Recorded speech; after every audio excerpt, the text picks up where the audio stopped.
गर्मी का सीजन आते ही जंगलों में आग लगने का सिलसिला भी शुरू हो गया है। जंगलों में लगने वाली आग से निपटना वन विभाग के लिए एक बड़ी चुनौती है। हर साल लगातार लग रही आग से कई हेक्टेयर वन संपदा को नुकसान पहुंचा। हालांकि वन विभाग वनाग्नि को रोकने के लिए पूरी तरह से मुस्तैद है, लेकिन इसके लिए जनता का जागरूक होना भी बहुत ही जरूरी है। वनाग्नि को रोकने के लिए जहाँ वन विभाग के द्वारा रानीखेत रेंज में कई क्रू स्टेशन बनाए गए हैं, तो वहीं आग पर काबू पाने के लिए फायर वॉचर भी रखे गए हैं। वनाग्नि को रोकने के लिए वन विभाग के साथ साथ कैंट फॉरेस्ट भी पूरी तरह से मुस्तैद है और कैंट फॉरेस्ट के कर्मचारियों के द्वारा जंगल में रास्तों को साफ किया जा रहा है। रानीखेत रेंज के आरोप तापस मिश्रा ने बताया कि वनाग्नि को रोकने के लिए विभाग की तरफ से सभी प्रयास किए जा रहे हैं और आम जनमानस को जागरूक करने के लिए जागरूकता अभियान भी चलाया जा रहा है। साथ ही उन्होंने कहा कि गांव-गांव में जाकर माइक के माध्यम से भी लोगों को वनाग्नि के प्रति जागरूक किया जा रहा है। उन्होंने जनता से अपील की है कि घरों के आसपास कूड़ा या औंठ जलाने पर विशेष ध्यान दें, इससे आग लगने के ज्यादा आसार रहती हैं। उन्होंने पर्यटकों से भी अपील की है कि जलती हुई बीड़ी सिगरेट को इधर उधर ना फेंके, उसे बुझा कर ही जाएं।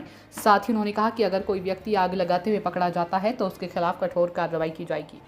रानीखेत वन क्षेत्र में आपके माध्यम से समस्त जनता को और जनमानस को अवगत कराना चाहता हूँ कि फायर सीजन हमारा अप्रॉक्सीमेटली वैसे तो 15 फरवरी से शुरू हो जाता है, बट पिछले कुछ दिनों में गर्मी बहुत तेज़ी से बढ़ी है और स्पेशली इलेक्शन के आसपास से देखा गया है कि वन क्षेत्र में, चाहे वो रिजर्व हो, वन पंचायत हो या नाप हो, उसमें आग का प्रकोप बढ़ता जा रहा है। ऐसी स्थिति में हमने जनमानस को जागृत करने के लिए भी और जागरूकता अभियान फैलाने के लिए भी अपनी फायर की जो हमारी गाड़ी है उसके थ्रू और लोगों को प्रचार प्रसार के लिए माइक के माध्यम से गांव-गांव में जाके और ऐसी जगहों पे जहाँ पे फायर लगने के चांसेस ज़्यादा हैं और फायर में क्या करना चाहिए, स्पेशली क्या नहीं करना चाहिए के बारे में लोगों को जागरूक कराया अपने स्टाफ के माध्यम से। और इसके अलावा हम फायर में ऐसी व्यवस्था रखते हैं कि हमारे पास रानीखेत वन क्षेत्र में जो रिजर्व फॉरेस्ट है उसके लिए 7 से 8 क्रू स्टेशन है। क्रू स्टेशन में हमारे पास फायर संबंधी जो भी फायर बुझाने के लिए उपकरण लगते हैं वो सारे उपकरण रखे गए हैं और फायर वॉचरों की व्यवस्था की गई है। इसके साथ ही जो हमारे वन विभाग अधिकारी, फॉरेस्टर या फॉरेस्ट गार्ड हैं,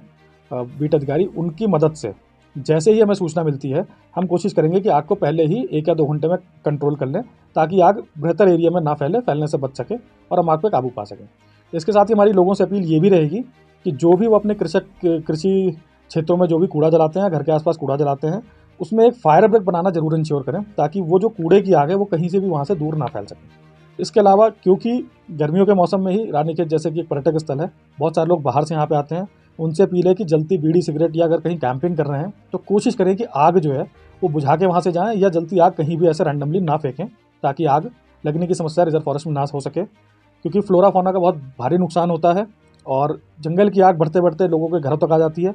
तो मवेशियों के लिए, खेती के लिए और लोगों की जान माल की हानि, क्षति होने के लिए बहुत सारी समस्याएं रहती हैं। एक हमारी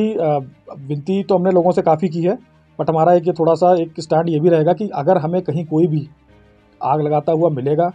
और इस टाइप की एक्टिविटी में किसी को लगेगा ऐसे कि कोई बढ़ावा दे रहा है या अराजकता तो इस चीज़ को नहीं समझ रहे हैं, तो उनके खिलाफ भारतीय वन अधिनियम 1927 की सुसंगत धाराओं के अंतर्गत कठोरतम कार्रवाई की जाएगी और इसके लिए हमें ऊपर से भी आदेश प्राप्त हुए हैं।